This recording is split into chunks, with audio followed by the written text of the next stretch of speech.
Hello everyone, welcome back to my tea time videos. So you're watching today episode 18.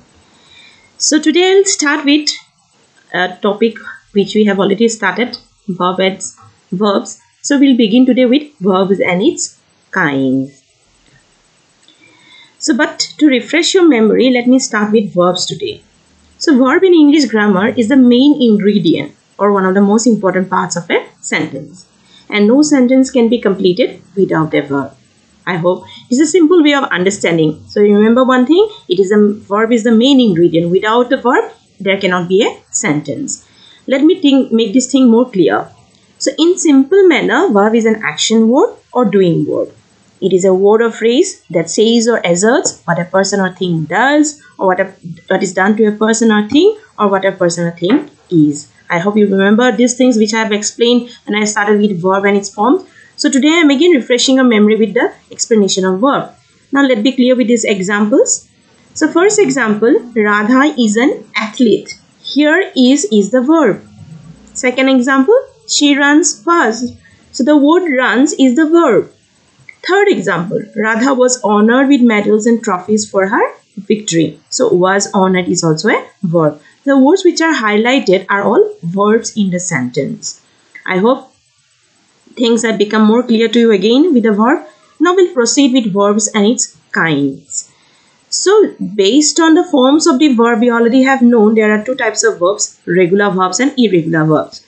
Today I will let you know that based on actions, verbs are also two types. These are the finite verbs. And these finite verbs are further classified into three. First one, principal verbs. Second one, auxiliary verbs. Third one, linking verbs. And the second type of verb based on the action is non-finite verbs. These are also further classified into three. These are gerund, infinitive and participle. So these are the two types or two kinds of verb based on actions, finite verb and non-finite verbs. Now let me clear these things one by one. What are finite verbs? So when we talk about finite verbs, it is the main verb of a sentence and it shows its relation or agreement with the subject. So without the agreement with the verb, in a sense, it cannot be a sentence, and we know that it is a finite verb that agrees with the subject.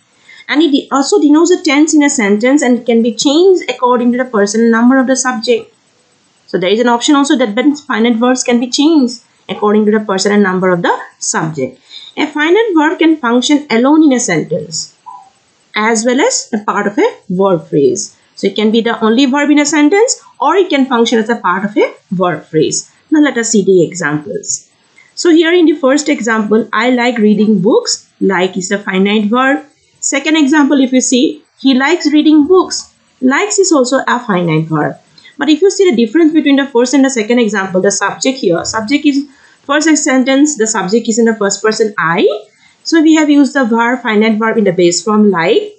And the second sentence, the subject is a third person singular number. So we have used the verb in the S form for the present tense. Now look at the third example. Here the subject is day and are is the finite verb. So we have used here a be verb, and the be verb we have not used am or is. We have used here are. So it is indicating again that it always agrees with the subject in person and number. And also it denotes the main verb in the sentence. So this is all about finite verb. Let us see the non-finite verb. So when we talk about non-finite verb, a non-finite verb cannot be the main verb of a sentence. That is the main first difference between a finite verb and a non-finite verb. A finite verb is the main verb of a sentence, but a non-finite verb cannot be the main verb of a sentence. And it does not have a subject or it does not denote the tense, mood or gender in a sentence. And also it cannot be changed according to person, number or tense of the subject in a sentence. A non-finite verb cannot be the only verb in a sentence. It must accompany a finite verb to establish the subject and tense. So this is how we can differentiate a finite and non-finite verb. A finite verb is the main verb in a sentence, but non-finite verb is not, or it cannot be the main verb in a sentence. It always accompanies the finite verb to establish the subject and tense. Now, it also cannot be changed according to the person and number of the or tense of the subject in a sentence. Now, let us be clear with the examples. So, which I have brought for you. First example, you can see here, we are planning to go there. The word which are highlighted here, to go, is the non-finite verb. And it is accompanying a finite verb here, are, which is agreeing with the subject, we. So we have used here, we are planning to go there. Now look at a second example. He has planned to go to Shillong. So here we have used again a non-finite verb, to go, and is accompanying a finite verb, has, which is agreed with the subject because he, which is a third person singular number. Similarly, if you look at a third example, they will plan to go to their home. So to go is here the same non-finite verb. It is accompanying with a finite verb, will, which is agreed with the subject, they, in person and number. So this is all about finite and non-finite verb. So finite verb always agrees with the subject in person and number. It is the main verb in the sentence. Whereas a non-finite verb does not agree with the subject in person and number, or the tense. It cannot denote the tense in a sentence. And it is not the main verb in a sentence. So it always will accompany a finite verb, establish the subject in a tense. So this is all about finite verb and non-finite verb. Hope it's clear to you all. So in my next video, I'll come with more explanation about the finite verbs. So I'll wind up my class today, and thank you everyone, and have a nice day.